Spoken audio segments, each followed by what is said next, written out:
அதிகாரம் 74 நாடு தல்லார் விளைவும் தாக்காரும் தாழ்விலா செல்வரும் சேர்வது நாடு. குறைவில்லாத விளைபொருளும் அறநெறியில் ஒழுகும் அறிஞரும் குறையாத செல்வமுடையவரும் சேர்ந்து வாழ்வதே நாடாகும். பெரும் பொருளால் கட்டகதாகி அறிஞேட்டால் அட்ட விளைவது நாடு. பொருள்வளம் மிகுவதாய் அனைவராலும் விரும்பத்தகுவதாய் கேடுகள் அற்றதாய் அதிகமான விளைபொருளை தருவதாய் உள்ளதை நாடாகும். பொறையொருங்கு மேல் வருங்கால் தாங்கி இறையொருங்கு மேல்வது நாடு. வேற்று நாட்டு மக்கள் வந்து குடியேறுவதால் அதிகரிக்கும் சுமைகளை தாங்கி தம் அரசனுக்குரிய வரி பணம் முழுவதையும் கொடுக்க வல்லது நாடாகும்.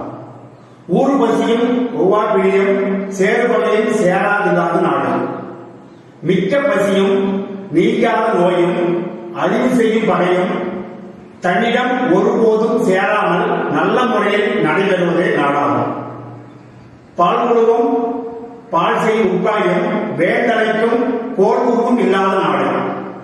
மாறுபட்ட கொள்கையுடைய கூட்டங்களும் உடனிருந்தே அழிவு செய்யும் பகையும் அரசனை துன்புறுத்தும் கொள்ளை வெறியுடைய குறுநில மன்னனும் இல்லாத நாடு. கேடரியா கெட்டவிடத்தும் வளங்குன்றா நாடென்ப நாட்டின் தலை. பகைவரால் கெடுக்கப்பட்டதாய் அப்படி கெட்டு போன காலத்திலும் வளம் குன்றாதாய் இருக்கும் நாட்டையே நாடுகள் எல்லாவற்றிலும் தலை சிறந்த நாடு என்றார். இருபுலனும் வாய்ந்த மழையும் வறுபுலனும் வல்லனும் நாட்டிற்கு உறுப்பு.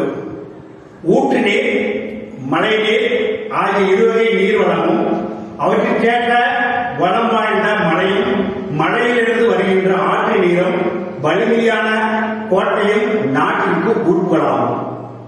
பிரியின்மை செல்வம் விலையின்பம் ஏமம் அணியன்ப நாட்டிற்கு வைத்து. நோயின்றி செல்வ வளம் விளைபொருள் வளம் இன்ப வாழ்வு நற்காவல் ஆகிய 5 சிறப்பான நாட்டிற்கு அழகு என்று கூறுவர்.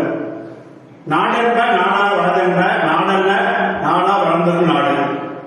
முயற்சி செய்து பாடுபட்ட பின் பலன் தரும் நாடுகள் சிறந்த நாடுகள் ஆகும். அதிகம் கஷ்டப்படாமல் வளம் தரும் நாடுகளே சிறந்த நாடுகள் ஆகும். அங்கமே எழுதி காணும் பயமின்றே வேந்தமே இல்லாத நாடு. ஒரு நாடு எல்லா வளங்களையும் பெற்றிருந்தாலும் சிறந்த அரசாட்சியை பெறாவிட்டால் வளங்களாய் பலனில்லை.